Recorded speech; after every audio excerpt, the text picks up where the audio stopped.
कि उन सभी के जबान पर ताला लग गया। उनके हलक से आवाज ही निकलनी बंद हो गई।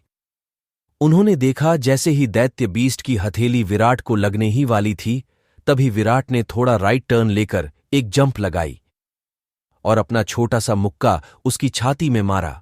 जब वहां पर कैद उन सभी लोगों ने उस बीस्ट को पागलों की तरह गुस्से में दौड़ते हुए देखा तो उन सब की उम्मीद फिर से टूट गई थी। उस बीस्ट के पैर के नीचे कुछ भी आ रहा था, चाहे वो पत्थर हो या कुछ और, सबका पाउडर बनता जा रहा था। उसे ऐसे देखकर वहां हर कोई कांप रहा था। दैत्य बीस्ट जैसे ही विराट के पास पहुंचा, उसने अपने बड़े से हाथ की हथेली विराट को मारने के लिए उठाई। सभी लोग उस लड़के को देख रहे थे। एक ने कहा, यह सिर्फ हमारे लिए अपनी जान गंवा रहा है। दूसरे ने कहा, आज भी दुनिया में उस मुक्के का इंपैक्ट इतना ज्यादा था कि वो दैत्य बीस्ट हवा में उड़ता हुआ पेड़ों को तोड़ता 100 मीटर दूर जाकर गिरा। उसका गिरना भी वहां की धरती को कांपने पर मजबूर कर दिया। धरती में कंपन उसके गिरने की वजह से नहीं था, वो तो विराट के मुक्के का इंपैक्ट था, जो दैत्य बीस्ट के गिरते ही उसके शरीर से होते हुए जमीन में चला गया था। वो दैत्य बीस्ट सुप्रीम सोल लेवल पर था। ये बात एलिस ने पहले ही विराट को बता दी थी। विराट का पावरफुल मुक्का देखकर एलिस ने कहा, इसलिए कहते कि प्रैक्टिस करना बहुत जरूरी है। जो लड़की विराट के साइड में खड़ी थी वो तो विराट के मुक्के के ऑपोजिट इंपैक्ट से 10 फीट पीछे चली गई थी। वो लोग जो अभी तक विराट के बारे में बातें बना रहे थे, उन्हें तो यकीन ही नहीं हो रहा था कि उनके जैसे ही एक लड़के ने उस दैत्य बीस्ट को एक ही झटके में मार दिया। यह अब तो उनकी भी कुछ बोलने की हिम्मत नहीं हो रही थी। वो सभी लोग विराट की फुर्ती देखकर अचंभे में थे। अपने साथी को मरा देख वो सभी दैत्य बीस्ट गुस्से में विराट को मारने के लिए भागे। उनके से कुछ ने वृक्ष के मोटे तने उठा लिए। विराट ने सोचा कि अगर वो यहां इनसे फाइट करता है तो हो सकता है ये लोग घायल हो जाए। इससे अच्छा है कि मैं थोड़ी दूर जाकर इनसे फाइट करता ही। एलिस ने कहा, अरे तुम तो अपना माइंड भी यूज करने लगे। मुझे लगा शायद दिमाग से काम लेना तुम्हारे बस की बात नहीं है। विराट ने कहा, तुम मेरी तारीफ कर रही हो या बुराई? एलिस ने कहा, इनमें से जो तुम्हें पसंद नहीं है वहीं कर रही हूं। विराट ने हंसते हुए कहा, अच्छा है, तुमने मेरी तारीफ नहीं की। मुझे अपनी तारीफ सुनना बिल्कुल पसंद नहीं है, एलिस ने कहा। वैसे हम है तो एक ही, ये हो ही नहीं सकता कि हम बहस करें और उसका कोई रिजल्ट भी निकले। तभी विराट ने स्पीड में वहां से दौड़ लगाई और जाते हुए लकड़ी के बड़े से पिंजरे को उसने एक तरफ से किक मारकर तोड़ दिया। उस किक ने वहां लगे पेड़ के तने के टुकड़े 2 कर दिए। उस पिंजरे में सभी लोगों को बंद करके रखा गया था।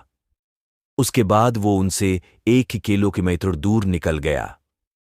वो दैत्य बीस्ट भी विराट की तरफ दौड़ पड़े। वो सभी लोग भी उसी दिशा दौड़े जहां विराट गया था। उनके साथ वो लड़की भी उन सभी के साथ उसी दिशा में भागने लगी। उनका डर तो विराट को देखकर पहले ही खत्म हो चुका था। अभी वो 700 मीटर दूर ही गए थे कि वहां का नजारा देखकर उन्हें पैरों के नीचे से जमीन खिसक गई। जब उन्होंने एक दैत्य बीस्ट को आकाश की ओर उछलते देखा, विराट बहुत ही फुर्ती से उन सभी पर वॉर कर रहा था। उन लोगों ने ऐसा फाइटर आज तक नहीं देखा था। कुछ बीस्ट्स ने एक साथ हमला किया, पर वो सभी विफल रहे। विराट का मुक्का किसी के जबड़े पर लग रहा था तो किसी के सीने पर। जिसको भी विराट का एक वार लगा वो दोबारा आया ही नहीं, क्योंकि एक एक वॉर ने ही उनकी जिंदगी खत्म कर दी थी। एक दैत्य बीस्ट ने पेड़ के मोटे से तने का वार विराट पर किया था, पर उसके ऑपोजिट विराट ने एक किक उस तने के एक सिरे पर मारी, जिससे वो तना उस दैत्य बीस्ट की छाती चिर कर निकल गया। उसे देखकर तो किसी भी दैत्य ने हाथ में वृक्ष का तना नहीं उठाया। 1 मिनट में विराट ने सभी दैत्य बीस्ट्स को जान से मार दिया था।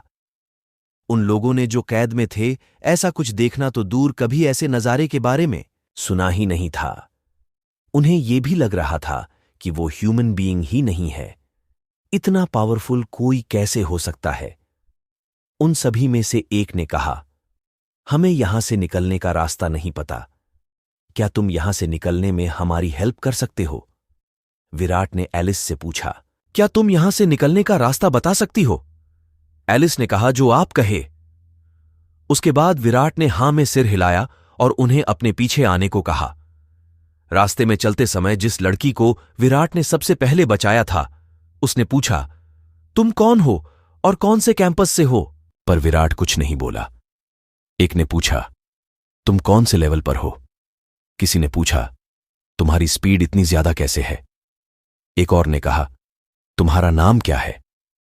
जब विराट ने किसी के भी सवाल का कोई जवाब नहीं दिया तो उन्हें समझ आ गया कि विराट उन्हें कुछ नहीं बताना चाहता। फिर सबने सवाल पूछना बंद कर दिया। तभी विराट ने कहा, तुम वहां कैसे पहुंचे? उनमें से एक ने कहा, कल हमारा लेवल 3 की टीम के साथ एक कंपटीशन था। उस कंपटीशन में जो टीम ज्यादा बीस्ट्स का शिकार करेगी वो विजेता घोषित होगी। हम ज्यादा बीस्ट मारने के लालच में रिस्ट्रिक्टेड एरिया की तरफ आ गए। तभी दूसरा आदमी बोला, और इन लेवल 4 की टीम का पीछा करते हुए हम भी रिस्ट्रिक्टेड एरिया में आ गए और वहां पर हम भटक गए। और तभी उन दैत्य बीस्ट्स ने हमें घेर लिया। विराट ने सोचा कि जितना ये बता रहे हैं बात उससे ज्यादा बड़ी है। विराट ने उनसे कहा कि शायद इस घटना के पीछे ऐसी कोई कॉमन बात जो दोनों टीम्स को यहां आना पड़ा। उन्हें कुछ समझ नहीं आया। विराट ने उन्हें समझाते हुए कहा कि तुम्हारी टीम से किसी ने कुछ कहा हो या कुछ ऐसा हो जो तुमने यह आने के बारे में सोच विचार किए बिना ही यहां आ गए। तभी लेवल 4 के एक आदमी ने कहा, हम सभी से तो लीडर ने कहा था इस एरिया में जाने के लिए। तभी उस लीडर ने कहा कि मुझसे एक आदमी ने कहा था, वो ब्लैक आर्मर में था, उसके फेस पर मास्क था, कि अगर तुम्हें लगे कि तुम लेवल 3 की टीम से इस कंपटीशन को हार सकते हो तो तुम्हें रिस्ट्रिक्टेड एरिया में ज्यादा बीस्ट मिल जाएंगे, जिससे तुम्हारी इंसल्ट होने से भी बच जाओगे और तुम ये कंपटीशन के भी विनर हो जाओगे। तभी लेवल 3 टीम का लीडर बोला, मुझसे भी ब्लैक आर्मर से कवर एक आदमी ने कहा था कि तुम लेवल 4 की टीम पर नजर रखना, ये जीतने के लिए किसी भी हद तक जा सकते हैं।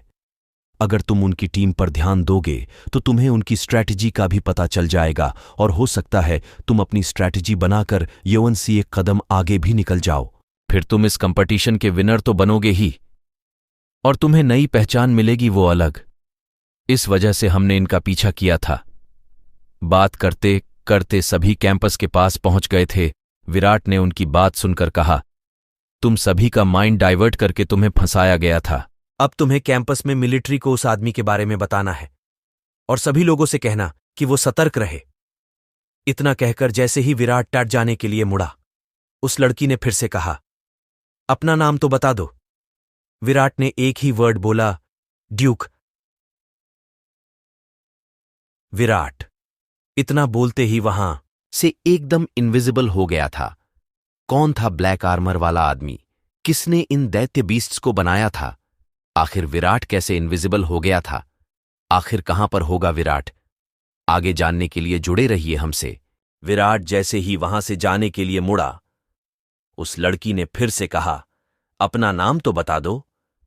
विराट ने एक ही वर्ड बोला, ड्यूक। विराट इतना बोलते ही वहां से एकदम इनविजिबल हो गया था। उन सभी को कुछ समझ ही नहीं आया कि ड्यूक कहां गायब हो गया। कुछ देर तो वे लोग वहां इंतजार करते रहे, पर जब कोई नहीं आया तो वे लोग मिलिट्री कैंपस में चले गए। आज विराट को 1 महीना हो गया था। स्वाति, वेदिका और सन्नी तीनों इवोल्यूशन टेस्ट सेंटर के लिए सुबह जल्दी निकल गए थे। स्वाति का चेहरा देखकर कोई भी बता सकता था कि वो पूरी रात सोई नहीं है। सभी सेंटर पर पहुंच गए थे। स्वाति के मन में अलग सी बेचैनी थी। स्वाति को देखकर लग रहा था जैसे कि उसकी आंखों से कभी भी आंसू छलक पड़ेंगे। इस 1 महीने में स्वाति काफी कमजोर हो गई थी। आज वेदिका और सन्नी भी डरे हुए थे। उन्हें वहां बैठे कई घंटे बीत गए थे। उनके लिए 1 सेक इंतजार करना भारी हो रहा था। सेंटर के व्हाइट रूम में एकदम से विराट विजिबल हुआ। उसके चेहरे पर अलग ही खुशी थी। वो भी अपनी फैमिली को देखना चाहता था। विराट इस वक्त second type human being body evolution mode में था। एलिस ने टेलीपोर्ट होते समय ही एवोल्यूटायन मोड चेंज कर दिया था। जब विराट ने देखा कि वो नॉर्मल ह्यूमन है, तब जाकर उसे शांति मिली। वहां खड़े मिलिट्री के जवान ने जब विराट को वहां देखा, उसके हैरानी की कोई सीमा नहीं थी, क्योंकि उसने एक्सपेक्ट नहीं किया था कि विराट अलाइव ही वापस रेडन ग्रह पर आएगा। मिलिट्री का वो 2 रैंक का ऑफिसर जल्दी से वहां से निकलकर ट्रेनर के पास गया। उसकी सांसें काफी तेज दो चल रही थीं। वो बुरी तरह से हाँफ रहा था। उसके ऐसे हाँफने का कारण स्पीड में दौड़कर आना नहीं था, बल्कि उसके हाँफने का कारण था उसे थोड़ी देर पहले जो शॉक लगा था विराट को अलाइव देखकर। उसने ट्रेनर से कहा कि सर, वो लड़का टेलीपोर्ट होकर वापस आ गया है। ट्रेनर के सामने ग्लास की एक बड़ी सी स्क्रीन थी। उसका ध्यान उसी पर था। ट्रेनर ने उस ऑफिसर पर ध्यान ही नहीं दिया। ट्रेनर ने नॉर्मल टोन में उस ऑफिसर से कहा, उसकी डेड बॉडी उसकी फैमिली को दे दो। ऑफिसर ने कहा, सर, वो लड़का अलाइव है। ट्रेनर को यह सुनकर उस ऑफिसर से भी बड़ा झटका लगा था। उसने हकलाते हुए कहा, क्या मैंने सही सुना? ट्रेनर ने कहा, yes sir, he is alive. I और उसकी हेल्थ एंड फिजिक पहले से अच्छी लग रही है देखने में। ट्रेनर अपनी शीट से खड़ा हुआ और दौड़ते हुए उस वाइट रूम की तरफ गया। उसने देखा कि एक लड़का उस रूम में इधर से उधर टहल रहा है। उसे अपनी आंखों देखी पर यकीन नहीं हो रहा था। आज वो लड़का डरा सहमा नहीं था। आज उसके फेस पर अलग ही कॉन्फिडेंस नजर आ रहा था। ट्रेनर ने उस लड़के की पूरी प्रोफाइल देखी हुई थी। उसे विश्वास नहीं हो रहा था कि जिस लड़के पर पिछले 8 सालों से एवोल्यूशन टेस्ट पास नहीं हो रहा था, आज वही लड़का अपनी 1 मंथ की पनिशमेंट कंप्लीट करके उसके सामने अलाइव खड़ा है। ट्रेनर के मुंह से वर्ड नहीं निकल रहे थे।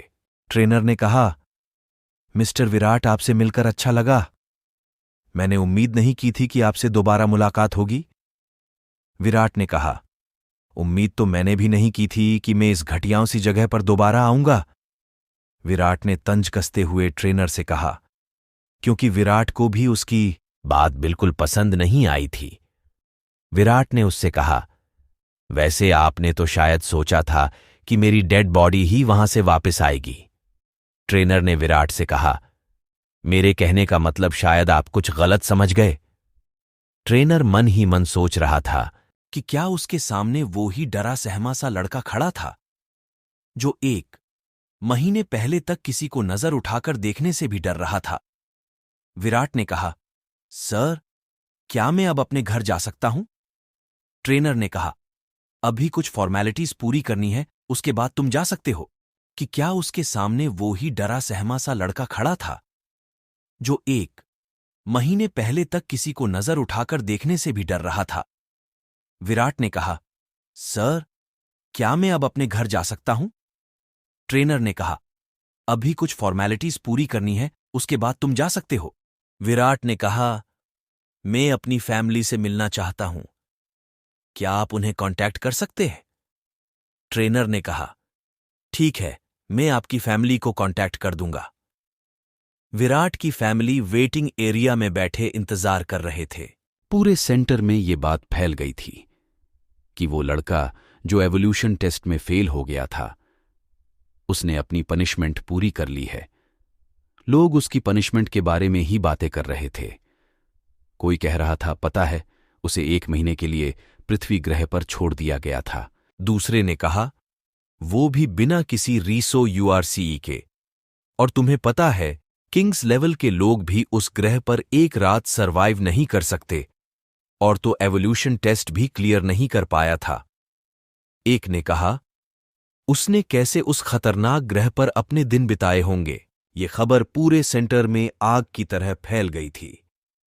विराट की फैमिली के कानों तक भी ये खबर पहुंच गई थी कि एक 16 साल का लड़का पृथ्वी पर अपनी पनिशमेंट पूरी करके वापस अलाइव लौटा है। स्वाति और उन दोनों को पूरा यकीन था कि ये उनका विराट ही है। उनकी आंखों में से खुशी के आंसू बह रहे थे। मिलिट्री में हायर रैंक के ऑफिसर तक भी ये खबर पहुंच गई थी। सभी इस न्यूज को सुनकर हैरान थे। दूसरी तरफ दोनों कैंपस में ये न्यूज फैल गई थी कि एक ड्यूक नाम के लड़के ने अकेले ही 10 से 12 दैत्य बीस्ट्स अकेले ही मार दिया था, जिन दैत्य बीस्ट को एक सुप्रीम सोल लेवल का ह्यूमन भी नहीं मार सकता। तो उस लड़के ने इतने सारे दैत्य बीस्ट कैसे मार दिए? उस लड़के का लेवल क्या होगा? ये खबर धीरे धीरे सभी मिलिट्री कैंप यूएस में आग की तरह फैल गई। कुछ लोगों को तो ये अफवाह लग रही थी, पर आज तक कभी ऐसी अफवाह कभी फैली नहीं थी। कुछ लोग इन बातों पर भरोसा कर रहे थे। ड्यूक का नाम सभी मिलिट्री कैंपस में फैल गया और ये खबर धीरे 2 रैडन ग्रह तक भी पहुंच गई। वही एवोल्यूशन सेंटर में सबको विराट ने हैरान कर रखा था। रैडन ग्रह की सबसे फेमस एरिस्टोक्रेट आज इवोल्यूशन सेंटर में अपने वाइसकाउंट सोल लेवल और एबिलिटी पावर को टेस्ट करने के लिए वहां के ट्रेनिंग सेंटर में आई थी। विराट की खबर उसके भी कानों तक पहुंच गई थी। उसको भी उस लड़के के बारे में सुनकर काफी बड़ा शौक लगा था। वो भी तो अपनी टीम के साथ थोड़ी देर के लिए मिलिट्री कैंपस से बाहर निकले थे, जिसमें उनकी मरने तक की नौबत आ गई थी। और वो लड़का पिछले 1 महीने तक बिना किसी रिसोर्स के, बिना किसी आर्मर के पृथ्वी ग्रह पर सरवाइव कर रहा था। ये सोचकर तो उस एरिस्टोक्रेट की रूह अंदर तक कांप गई थी। वो फेमस एरिस्टोक्रेट और कोई नहीं बल्कि निधि पाठक ही थी। निधि भी देखना चाहती थी कि ऐसा कौन सा लड़का है जिसने ये इम्पॉसिबल कारनामा कर दिखाया है। एक वाइट आर्मर से कवर्ड लड़के ने काफी सारे दैत्य बीस्ट को मारकर 20 से ज्यादा लोगों की जान बचाई। और दूसरी न्यूज विराट के बारे में थी कि एक 16 साल का लड़का जो इवॉल्व भी नहीं हुआ था, वो पृथ्वी ग्रह से 1 महीने बाद भी जिंदा लौटकर आ गया था। इन दोनों खबरों ने राइडन ग्रह पर हड़कंप मचा दिया था। दोनों न्यूज की टीआरपी हाई रेटिंग्स पर चल रही थी। ड्यूक का तो किसी को पता नहीं था, पर विराट का सभी रिपोर्टर्स इंटरव्यू लेना चाहते थे। निधि उस लड़के को देखने जा ही रही थी कि तभी निधि के मोबाइल पर नोटिफिकेशन आने की वॉइस रिंग हुई। जैसे ही निधि ने वो नोटिफिकेशन देखी तो उसे और भी ज्यादा शॉक लगा। क्या विराट उस इवोल्यूशन सेंटर से निकल पाएगा? क्या निधि विराट को पहचान पाएगी? आखिर क्या नोटिफिकेशन आई थी निधि के फोन पर? आखिर ऐसा निधि ने क्या देखा फोन में जो उसे इतना ज्यादा शॉक लगा? आगे जानने के लिए जुड़े रहिए हमसे सुपर वॉरियर वायरैट कलशू स्टोरीज पर। Please guys subscribe my channel और गिव लाइक्स एंड